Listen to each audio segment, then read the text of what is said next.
It was a cold November evening in Manhattan. Ethan Caldwell, 41, was a self-made millionaire and the CEO of Caldwell Innovations, a booming tech company. Everything about his life screamed perfection. Penthouse suite in Tribeca, a flawless wife who graced magazine covers, and a Forbes 30 Under 30 award still gleaming on his office shelf. But what he didn't know was that his perfect life was built on a lie. That night, he was returning from a charity gala, ironically for a foundation that supported homeless youth. As his chauffeur turned down Fifth Avenue, Ethan's eyes were caught by something unusual.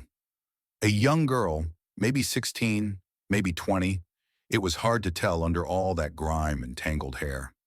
She held no sign, offered no plea, just stared directly at the black Rolls Royce like she knew exactly who was inside. He felt a chill he couldn't explain.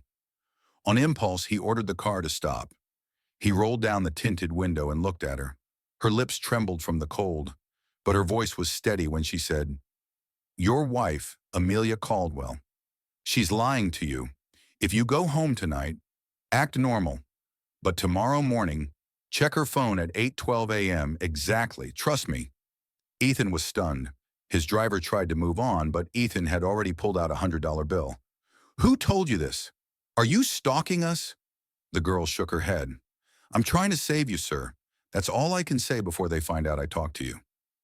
"They," Ethan repeated, brows raised. But the girl backed away and disappeared into the alley like smoke. A second later, the light turned green, and traffic forced the car to move on. Ethan sat in silence, confused and strangely rattled.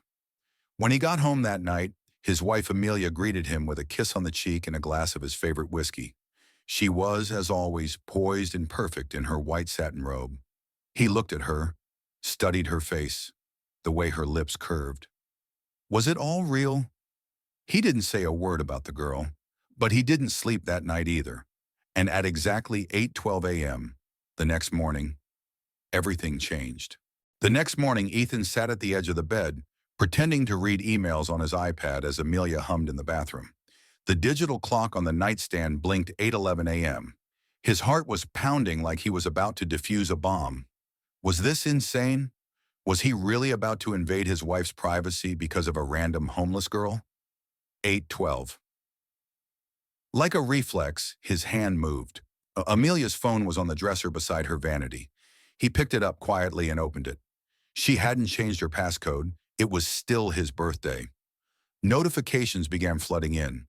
One from a bank, another from a contact saved as Lily Boutique. But that wasn't a boutique. Ethan knew that name. It was a front, used in high society circles when women wanted to hide their affairs or illicit activities. He tapped it. A new message was open. Lily Boutique, confirmed. Offshore transfer completed. He'll never trace it. See you in Paris, babe. Ethan blinked. His throat went dry.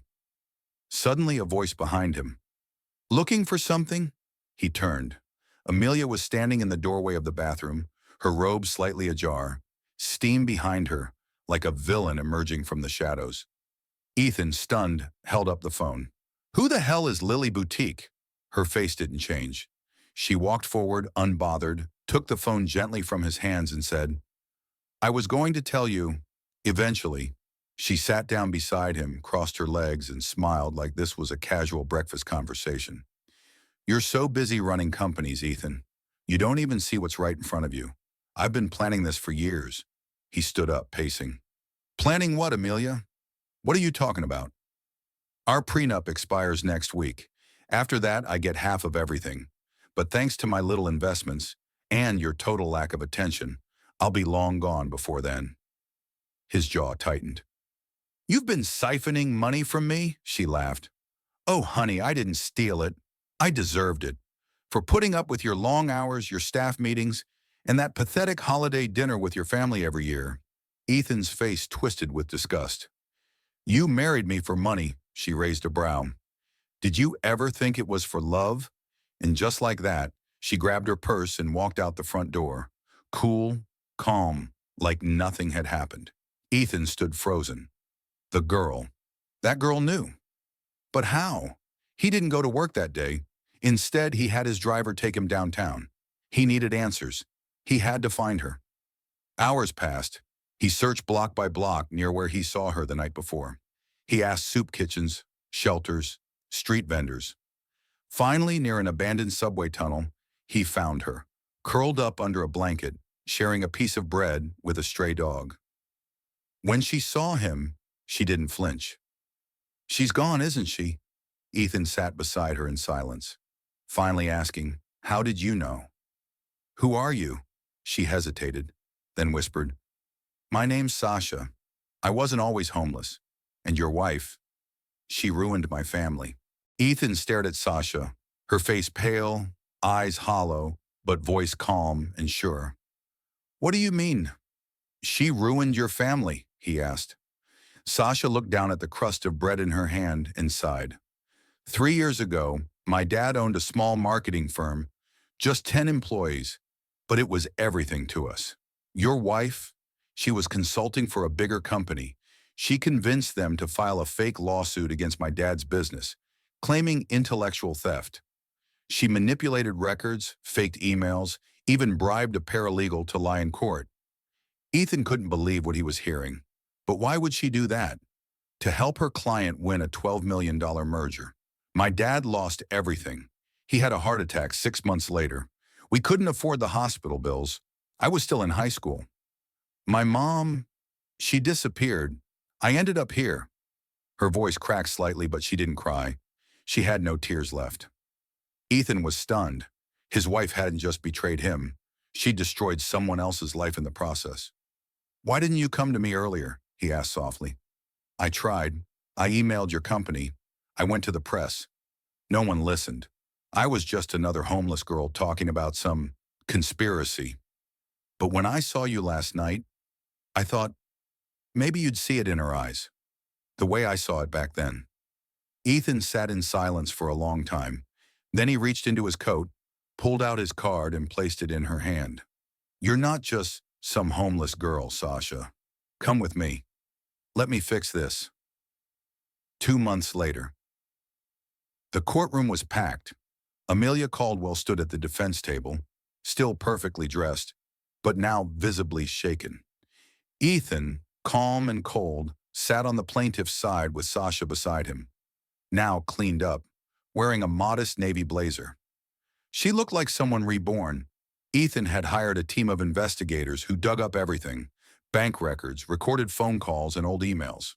Amelia's web of fraud, embezzlement, and destruction unraveled thread by thread.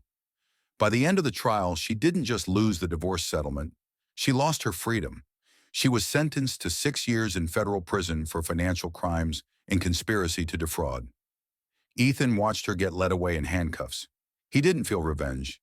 He felt relief. 3 months later.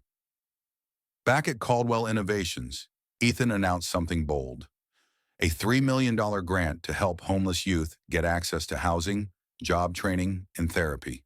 The program was named the Sasha Initiative, and standing at the podium beside him as co-director was Sasha herself. "I'm not a victim anymore," she said into the microphone. "I'm proof that sometimes the people society ignores know more truth than the ones in towers." The crowd applauded. Later, as they stood on the balcony overlooking the city, Ethan looked at her and said, "You saved me, Sasha." She smiled. "No, you just finally listened." And as the sun dipped behind the skyline, two unlikely lives, once strangers, stood side by side, no longer broken but rebuilt. But